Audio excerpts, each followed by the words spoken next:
Hey, welcome to Cosmic Comics. In previous videos, I've covered the origins of Nighthawk and his time as a pawn of the Game Master. But how did the villain Nighthawk turn into the hero Nighthawk we know today? The answer to this question is found in Daredevil Volume 1, issue number 62. This issue stands as a kind of middle ground in Nighthawk's life, where he's generally focused on stopping crime, but for all the wrong reasons. Daredevil is given an anonymous tip that a local cinema is going to be robbed. Rolling in at the last minute, flustered and late, are a couple of knuckleheads named JoJo and Weepin' Willie. They make it up to the window as the last paying customers. Gun drawn, Weepin' Willie demands all the cash.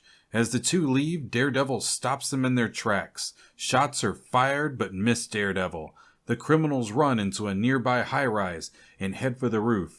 Daredevil has to pull off his approach as Nighthawk swings in and takes on both crooks.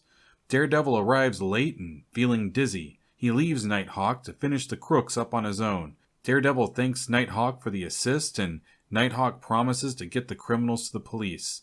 Once Daredevil is left, Nighthawk lays off the knuckleheads and lets them go. As I said, he's not 100% focused on being a good guy here.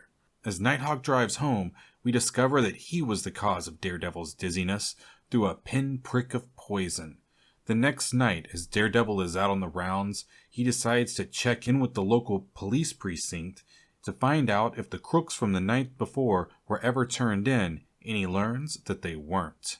Soon Daredevil finds Nighthawk stopping another robbery, and as he swings in, he runs into Nighthawk, who in no uncertain terms lets Daredevil know that the town isn't big enough for the both of them and he should get lost.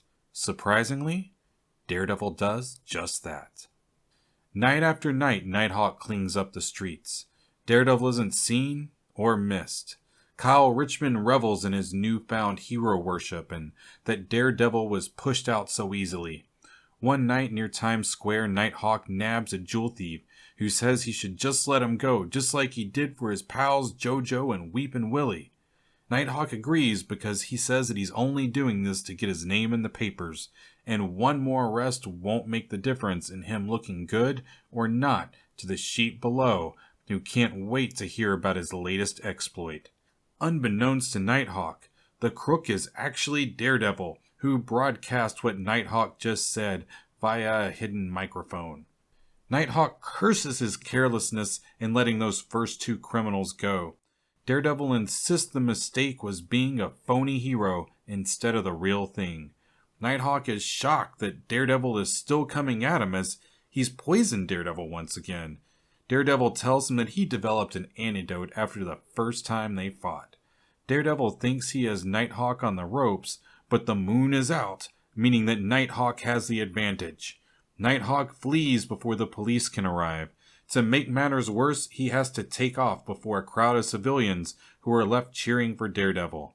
The fight moves to the subway, where Daredevil catches up, but then Nighthawk disappears by jumping in front of a subway train during the ensuing scuffle.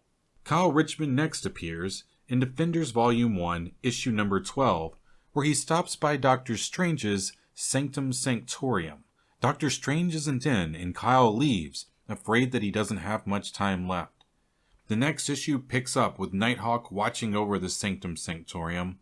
The Defenders are complaining about having a dull evening when Nighthawk bursts down the door and apologizes for the intrusion.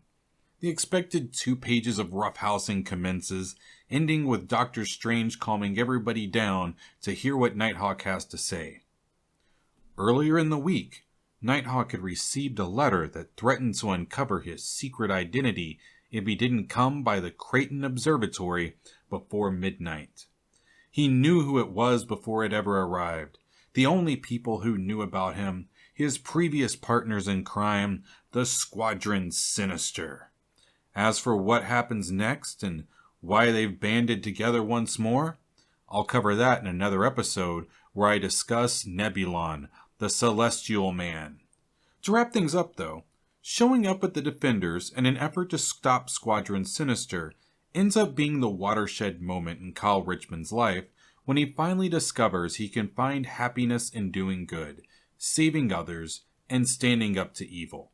This also begins an association with the Defenders that will go on for years to come. Even then, it appears that the original plan might have been to keep Nighthawk on as a villain. On the bottom of page 17 of Daredevil issue number 62, Nighthawk claims that the hero worship was only the first step towards total power, which doesn't sound like a good guy kind of plan. Additionally, on the last page, we're left with a cliffhangery feel in the last panel. For starters, Nighthawk claims that the victory will still be his, and we're left with the ominous words, "The end. But only for now."